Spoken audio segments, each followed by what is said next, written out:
Welcome everyone to the Intervention podcast. This is from the Protech project, which is a very important project looking at the topic of how to stop the viewing of child sexual abuse material. My name is Kat McShane and I'll be your host for today. First, before we go any further, I want to give a content warning to listeners. It should be clear from the title and the podcast description that this is talking about child sexual abuse material. It might be an uncomfortable topic for some, so listener discretion is advised. So to give a bit of a background to the Protech project, it's an EU-funded project or a study that has come about as a response to the alarming rise in the amount of child sexual abuse images and videos that are circulating on the internet. The main aim of the project is to develop safety tech that can be used on internet-connected devices that would block or stop child sexual abuse material from being viewed. We're not going to delve into the technical aspect of the project today. That will be for another episode in the series. But we're instead going to explore why is the reason for this project being needed in the first place, and why is this sort of preventive tech necessary, and who are the people most likely to be trying to view child sexual abuse material, and why do we think this sort of intervention, this project will make a difference. So before I go any further, if you want to find out more about the Protech project, you can visit the website on protechproject.eu, on our social channels on Twitter or X at Protech_EU, or the Protech project on LinkedIn. Next, I'd like to introduce our three guests for today's episode, three lovely ladies. Two of them are from the Protech project itself. The project has brought together specialists from both the EU and the UK from diverse and wide-ranging fields, including criminology, public health, clinical and forensic, sexology and psychology, technology, child protection, and internet safety. So first, I'd like to introduce you to Vicky Young, who is the head of the Stop It Now helpline at the Lucy Faithfull Foundation. Hello, Vicky. Hi. Next, also a project member, part of the Protech project, is Minne De Boeck, a criminologist at the University Forensic Centre, which is part of the University of Antwerp. Welcome. Hi, Kip. And our third guest is Rhiannon McDonald, who is head of Advocacy at the Mary Collins Foundation. Hi, Rhiannon. Hi, Kat. Hi. So, Rhiannon, I would like to come to you first. But before we do that, I think we need to give a bit of background into what many people are sort of terming a child sexual abuse crisis online. In recent years, the demand for and distribution of child sexual abuse material has grown exponentially. It's exploded on the internet. And when we talk about this sort of material, we're talking about images and videos of children, boys and girls from all over the world, from babies to teenagers who are sexually abused, some sexually tortured, some exploited and groomed into sexually abusing themselves on camera. So this phenomenon is increasing on an unprecedented scale. One global study that assessed reports received by the National Center for Missing and Exploited Children, also known as NCMEC in the United States, showed that 9.6 million reports of child sexual abuse material were recorded in the year 2018 alone. And last year, in 2023, the Internet Watch Foundation, which is also a Protech consortium member and based in the UK, found and removed confirmed child sexual abuse material from the internet that was more than 275,000 web pages of child sexual abuse content, and that those web pages can contain many hundreds and thousands of images themselves. So we're talking about millions. So this awful situation has been made worse by evolving technology, easy access to the internet, mobile phones, social network platforms that make it easy to share imagery, and traditional resources that are available to law enforcement and organizations working in child protection are not enough to sort of tackle the scope of this issue and sort of finding these images and taking them down. So there's lots of different aspects to this issue, and the most important is the impact of all these images and videos being shared online on the victims and survivors themselves. So I'm going to stop talking now, and here is where I'd like to turn to Rhiannon for her perspective here. As a survivor of child sexual abuse yourself and head of advocacy at the Mary Collins Foundation, which supports children who have been victims of technology-assisted sexual abuse. Rhiannon, could you tell us a bit about yourself and your work with survivors and what impact the distribution of child sexual abuse material has on victims? Yeah, thank you. So, as you said, I'm a survivor. People tend to think about technology-assisted child sex abuse as something quite new, like in the last sort of 15, 20 years, but it isn't. The Mary Collins Foundation was set up based on Mary Collins herself, her abuse was over 60 years ago, abused in hospital, images taken on an analog camera. And my own experience 20 years ago was the more typical thing that people think of. I was groomed online. I was tricked into sending one image, and that one image was then used to blackmail me for more images and videos, more and more explicit. And then eventually also for my home address, and there was contact abuse and more imagery produced. So the impact of the images cannot be understated. In the first instance, the power of those images, like I said, they were used to blackmail me to do things that I never would have done. I never wanted to do. They were used to silence me from not telling anybody about what was happening or what had happened to me. I never reported the abuse. And the shame that a victim feels is immense, because we feel that we have participated in that abuse. That's not right, that's not correct, but in that moment, that's what we feel. We feel that it's our fault because we might have taken that photo even if we were manipulated. And we don't want anybody to see it. There's nothing more horrifying than thinking that anybody could see that image, that it could be circulated. The perpetrator in my case threatened to post it through the door so my parents would see it, to post it around the school so all my friends would see it. It's horrifying. And I think when you sometimes hear people talk about images as though they are just an image, it's not really a big deal. And that couldn't be further from the truth. So we're now 21 years on from my abuse, and I still walk down the street every day looking at people's faces, walking into a new room, starting a new job, meeting people for the first time. Always in the back of my mind, have you seen images of me being abused when I was 13 years old? And that's horrifying. That is an awful thing to have to go through life with that in the back of your mind. And through the Mary Collins Foundation, I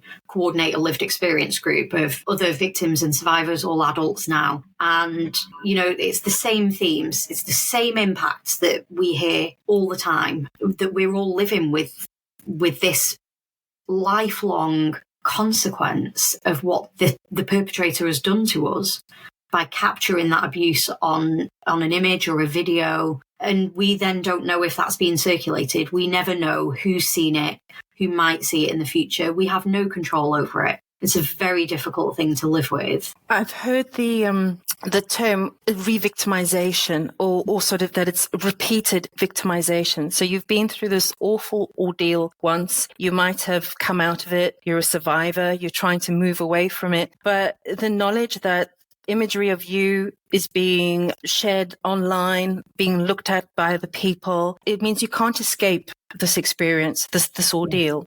Yeah, it is. Something I say quite frequently is that the contact abuse, if contact abuse is a feature of a particular victim or survivor's abuse, that has an end date, but there is no end date to those images. And every time that image is viewed, regardless of who that is that's viewing it, whether it's the original perpetrator or whether it's another perpetrator that it's been circulated to, or, an unsuspecting member of the public or the police, it doesn't matter who is seeing that image. The fact is that every time it's seen, we are re-victimized, we are re-traumatized. We know that, for example, in America, they have a system whereby victims and survivors are notified every time their images are found in the collection of a perpetrator. That is incredibly difficult for some of those victims and survivors to deal with. They actually have their lawyers deal with all the cases because they don't want to know every time it's been found, because that's too hard.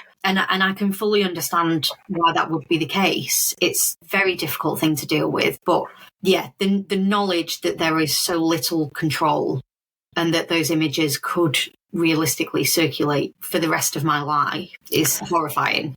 Unfortunately, the reason why these sort of images continue to circulate is because there's a demand for it. There are people out there who are wanting to view, in some cases, pay for images of child sexual abuse. And a big part of the Protech project is running a pilot program to understand better how tech could be used to help those who are at risk of looking at child sexual abuse material manage their behavior by stopping them from being able to sort of to see the material. And the idea is that it could hopefully sort of reduce the demand, people wanting to see this imagery, and ultimately protect children from abuse. So, Vicky, I'd like to turn to you here as part of the Protech project, and also you work for the Lucy Faithfull Foundation that works with people who are potential offenders or perhaps in some case offenders. So could you explain a bit more about your organisation and how it's working to prevent child sexual abuse? Thanks, Kat, and thank you, Rhiannon, because I mean it's so impactful to hear directly from someone affected, and it just reminds us really of why it's so important to try and prevent child sexual abuse. And it's scary the number of people that are using the internet to offend. At the Lucy Faithfull Foundation, we work with people who are at risk of committing child sexual offences. Also, as you said, people who have already committed sexual offences who want to stop and not re-offend. We do also support the family of people who have offended or are at risk of offending, and parents of young people who have displayed harmful sexual behaviour or have got into trouble online. We run the Stop It Now helpline, which is an anonymous and confidential helpline, which has got a phone, a live chat and email service. And it is a way for people to get help and support if they are worried about their sexual thoughts or behaviours towards children. So because it's anonymous and confidential, some of those people are not yet known to the authorities, although majority of people that contact us have already been arrested or are being investigated for those kind of offences. We also have a range of online self-help material, which is aimed at helping people address and understand their behaviour. And that's really important because sometimes people don't feel able to contact us directly because they're worried about, the anonymity of it, but also maybe feel the shame and guilt as well around their behaviour and don't feel that they can have that direct conversation. So they can go onto the Stop It Now website and they can start working through those modules on their own to, like I say, try to understand the motivations behind their behaviour and also look at how they can stop those. One of our modules is also looking at the impact of offending online because, as Rhiannon said, some people will just say they're just images and they won't necessarily recognise the harm that they're contributing to by viewing those images. They're able to sort of distance themselves from the actual sexual abuse because they're not physically in the room with the child. So, Vicky, if I can pick up on that, and I think it would be helpful for listeners to sort of understand the different groups of people that might want to view imagery. Paedophiles here. If you want to look at the sort of imagery, doesn't that mean you're a paedophile? We don't focus on kind of labels. There will be some people who have a sexual attraction to children, and that will be their reason for looking at sexual abuse material. But we have a number of people who contact us who actually talk about having a problem with adult pornography, legal content on the internet, and that after a number of years or, a lot of exposure becomes less exciting, less arousing. And so they start looking for more extreme content as a way to try and get more excitement and interest. Some will talk about coming across images on legal pornography websites or on social media.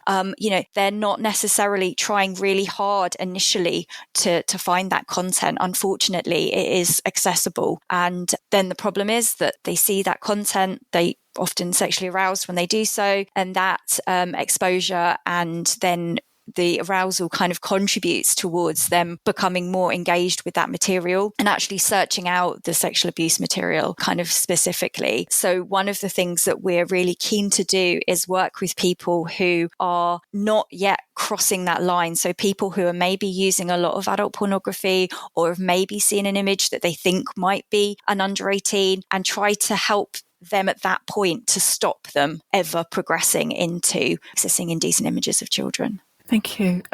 Minne, I want to sort of pull you in here because at the University Forensic Centre, you also work with those who might be a risk to children. So to sort of build on what Vicky said, so can you explain how individuals might develop an interest in viewing child sexual abuse material? Yeah, it's kind of comparable as the work Lucy Faithfull is doing. The University Forensic Centre is first of all the reference centre in Flanders, Belgium, the Dutch part of Belgium, regarding guidance and treatment of people convicted for sex offences, but also for people with sexual deviant interests and or behaviour. Our center is also an ambulatory or outpatient treatment center for people convicted of sex offences. It can be child abuse, it can be viewing child sexual abusive material, but it can also be other ways of sex offending or sexual inappropriate behavior. 2/3 of our population comes to our center because of the fact that they have to from justice. They have conditions from justice, like, for example, following an ambulatory treatment. And from that idea, we really wanted to reach out on a prevention way to people because 1/3 of our treatment service was just for people on a voluntary base. And in the best way, in an ideal scenario, we should really focus on people who didn't cross the line yet. So we really wanted to invest in prevention. And for that reason, we started with the Stop It Now project, which is comparable of the Stop It Now project in the UK and Ireland. We have an anonymous and confidential helpline with professionals on the line, and we are reachable by phone, by email, and by chat for everyone who is concerned or worried about their own sexual feelings and or behavior, but also for their inner circle, like family members, partners, but also involved professionals can seek help, information, and advice on the helpline. We are a low barrier helpline, which means that we can offer information, advice, and support, but it's a way of low barrier support. We are not really treating people. And in this way, Stop It Now is referring people with sexual urges, concerned about their sexual deviant interests to treatment services in Flanders, and comparable with the work of the University Forensic Centre. We have in Flanders 14 specialized treatment services for people with sexual deviant interests and or behavior. So that's what we are doing. Yeah, what's the reason why people are seeking for child sexual abusive material? There are several reasons. I think it's important to mention that it's a very heterogeneous group, and we should make the difference between pedophilia and really behaving on it, because we know from research that 1% of the male population is experiencing a sexual preference for minors. A sexual preference means an interest for minors on a longer base, but this does not mean that all these people with a pedophilic interest or preference are really posing child sexual abuse. There are also some studies questioning how many percent of the people who really pose child sexual abuse,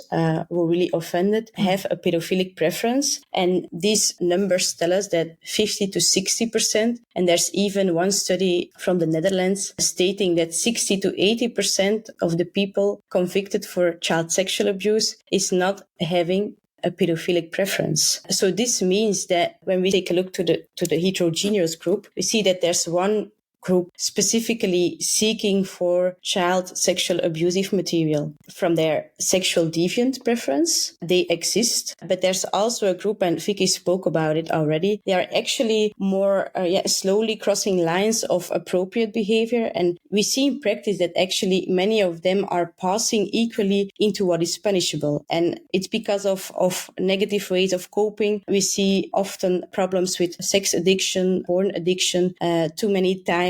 The frequency on the internet is just too much, problems with social relationships in real life, but also loneliness and so on. So there can be several reasons why people are seeking for child sexual abusive material. And I think that that's all very important to take in mind when we want to work on prevention and we want to work with them on an early base in an ideal scenario before they are crossing the line.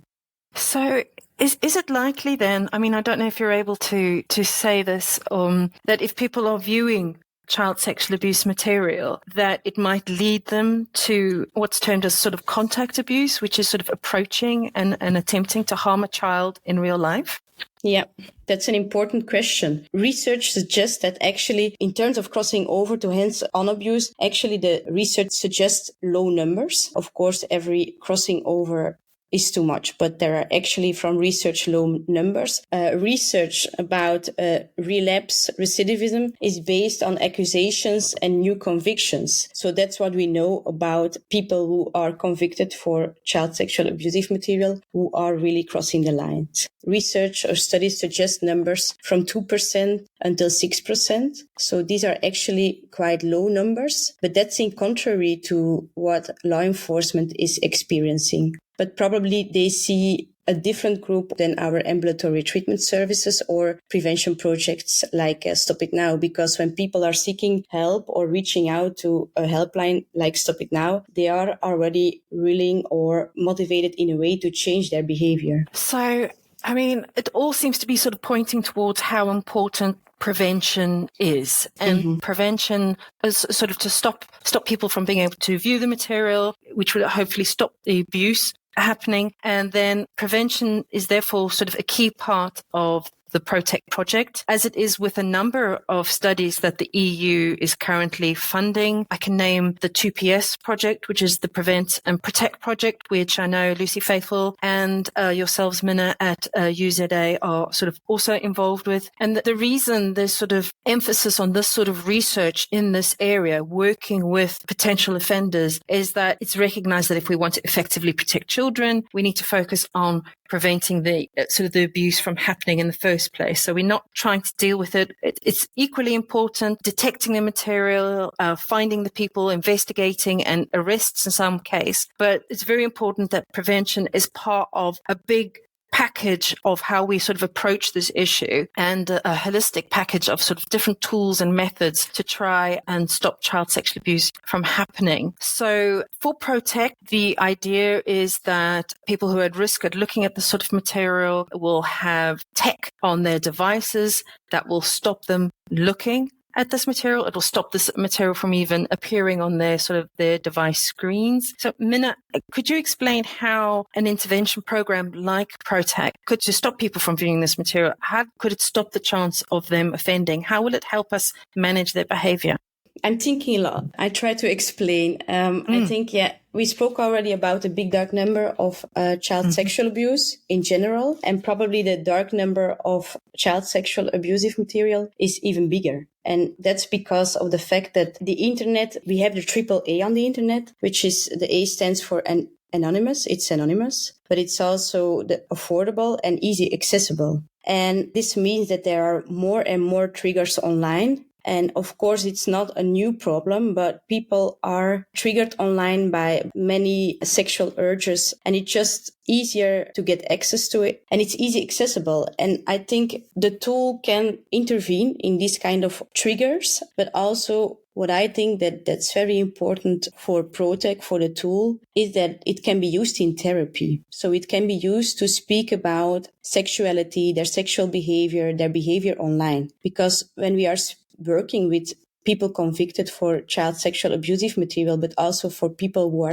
posing a risk for offending, we are always speaking about sexuality in a negative way. We are always speaking about risky behavior, what's risky, what's not possible, and so on. But I think we also need to think about offering them some kind of alternatives and speaking about sexuality in a positive way. And by using the tool in therapy, they can discuss how they are acting online, how they are seeking or how they are behaving online, but also how they are experiencing sexuality with online content. So I think it's a way of discussing their sexual behavior, but also discussing potential risks for crossing the line, also discussing what kind of triggers they're experiencing and how they can avoid these kind of risk and triggers. So the fact that it's not only a tool that's been used by the person themselves, but that it's also possible to integrate it in therapy is, from my opinion, of big importance. And also it's a tool.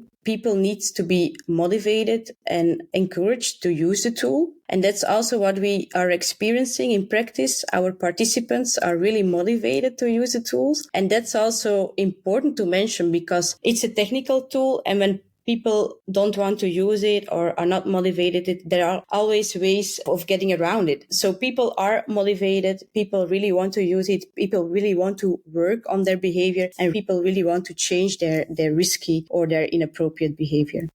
I'd like to add to that as well. I mean, I agree with what Minne was saying, but also, from working with people who are struggling to stop accessing indecent images, one of the things that they say is it feels like an addiction. They feel like it's really hard to find new ways to kind of cope with life stresses, and often they've been using pornography and that, can, in addition, the sexual abuse material for a number of years, for almost all of their adult life for some of them. And so it's about enabling them to have a lot of strategies to try and change that behaviour. And one of the things that we do is often look at immediate practical things that can help either make it harder to go back to that behaviour or to sort of help them stop it. So that in that moment of crisis, when they're really struggling to manage their urges, actually there's practical physical barriers that it sort of enable them to do it. And, sometimes they'll look at trying to block adult content through their internet provider. And, this is just another tool that they can then use to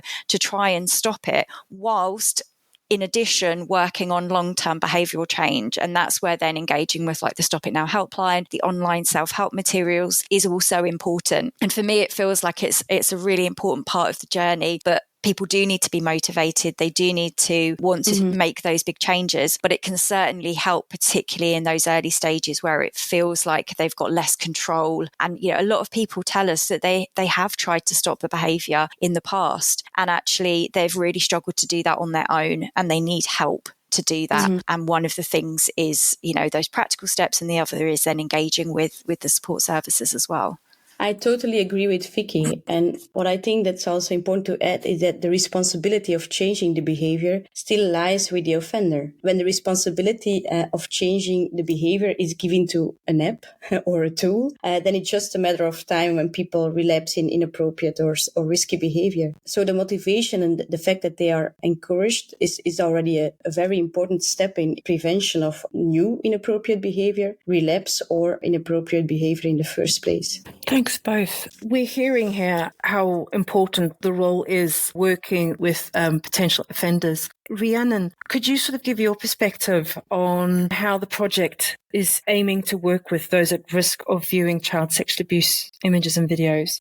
Yeah, so I actually think, so firstly, I think sometimes for people that aren't working in this area, I think it can be quite a difficult thing for people to think about or to engage with this topic. And, when I talk to people that aren't involved in this actively, their view is, well, how can you work with those people? Like, that's awful and they don't deserve lots of things. And I think there's a lot that we need to change in those societal views, because if we want to truly prevent child sex abuse, we need to engage with those that are perpetrating child sexual abuse or those that are at risk of perpetrating that. And I think we really need to shift that view societally. I think it surprises a lot of people, given that I have this lived experience. I think they expect me to be very against working with perpetrators. I'm not. I'm very for it. I think it's incredibly important. I think it's vital. I don't think that we can stop child sexual abuse without doing this. So I think in terms of working with offenders to develop tools, to develop responses to this, I think is completely necessary. I mean, my view on all of the work that's done in this place is that we need views from all the stakeholders. You should have the research, the academic research. You should have the professional knowledge and skills from the relevant areas and departments. You should have lived experience of what it is that you're dealing with, whether that's from victim and survivor perspective, whether that's from a perpetrator perspective. In some cases, it's indirect victims. I think it's important to look at these things from all sides and have the right experience feed into it so that we get it right. I have a frustration that I think we we're too far, that we haven't been able to tackle child sexual abuse as yet, I think is my frustration. I would love to see an end to it. I would love to see no child harmed in the future and no victim or survivor being re-traumatized, re-victimized going forward. I think it's something that we still have a lot of work to do on. And I think it's really important that we try and get this right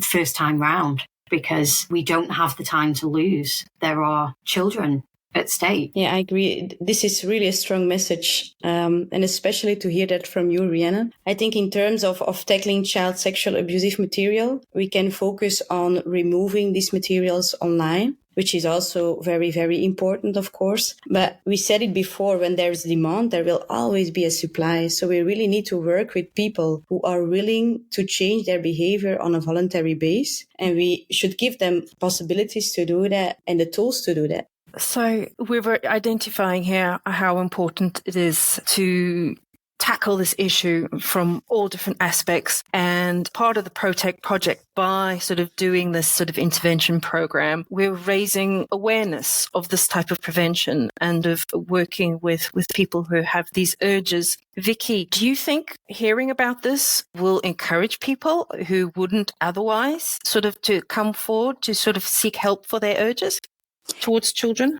Absolutely. I think one of the biggest challenges is to let people know that there is help and support out there. And that's something that we, try our hardest to do, but it's about making sure that we're in the right spaces and that we're catching people at the right moment. And that is really, really challenging. About 12% of the people that contact us that are concerned about their online behaviour are not yet known to the authorities. So we know that there are people out there that aren't yet in the criminal justice process and want help and are willing to reach out and get it. So we just need to let them know that it's there and how to access it. And I think that anything we can do to raise awareness is going to enable people to be able to kind of reach out and get that help. Thank you, everybody. I'd just like to ask sort of one last question to Rhiannon. The idea that sort of safety tech could work to sort of stop the viewing of child sexual abuse material, do you think that will make a difference to survivors? What would that mean to know that there's sort of tech that could stop people being able to view this material? Great question. It means everything to us. I remember before I got involved with this area of work, I didn't know anything about anybody on this call. I'd never heard of the Internet Watch Foundation. I remember the moment that I learned about the Internet Watch Foundation and hash lists and being able to detect child sex abuse material and, have it removed. And it was life-changing for me, because I finally felt that people were on my side. People were trying to help me. People that had never even met me, would never meet me, would working in an incredibly difficult job, looking at the worst things all day long to help us, to ensure that we weren't being re-victimized and those images weren't going to continue to circulate. And that is incredibly powerful in the recovery journey for victims and survivors. So any work that happens in this space to detect and to remove content, to prevent people accessing it, to give them the tools if they're at risk of accessing it, is absolutely vital from a lived experience perspective, because, we don't have control over these images. We need the help of all of the professionals working in this space to try and protect us as we move forward. So absolutely vital. So thank you to everybody for the work that is being done. And thank you for coming on the call today. It's much appreciated. Thanks, everybody. I think we're going to leave it there for the day. I think this has been a great discussion, and there's been sort of some tremendous insight into the nature of the risk to children, how there are many sort of efforts to tackle it that are coming from all different angles. It's not just about detection and arrest. It's about protecting children by preventing the abuse from happening in the first instance. I want to give a mention to the Sparks in the Dark website, which brings together information on a number of different research projects that are working in this same topic area. It's sort of a community of knowledge, and it's pooling knowledge and expertise. And you can find out more about the Protech project and other projects in this area on its website, the sparksinthedark.net platform. So with me today has been Vicky Young from the Lucy Faithfull Foundation, Minne De Boeck from the University Forensic Centre at the University of Antwerp, and Rhiannon McDonald from the Marie Collins Foundation. Thank you all for joining me today. Other members of the Protech consortium include the Charity University Hospital in Berlin, SafetyNet, the International Policing and Public Protection Research Institute, or IPRI, they're formerly known as PEER, and they're part of the Anglia University in the UK, Tilburg University in the Netherlands, and Off Limits and Stop It Now Netherlands. They're all part of the project as well, and hopefully we'll be hearing from them in future Protech podcast episodes. Find out more about them on the Protech website, which is protechproject.eu, on our social channels, on X, at Protech_EU, and the Protech Project on LinkedIn. So further episodes will explore more about the tech and how the tech will be used as part of the pilot project, how it was designed, and what learnings we've had so far in the project. Thank you very much.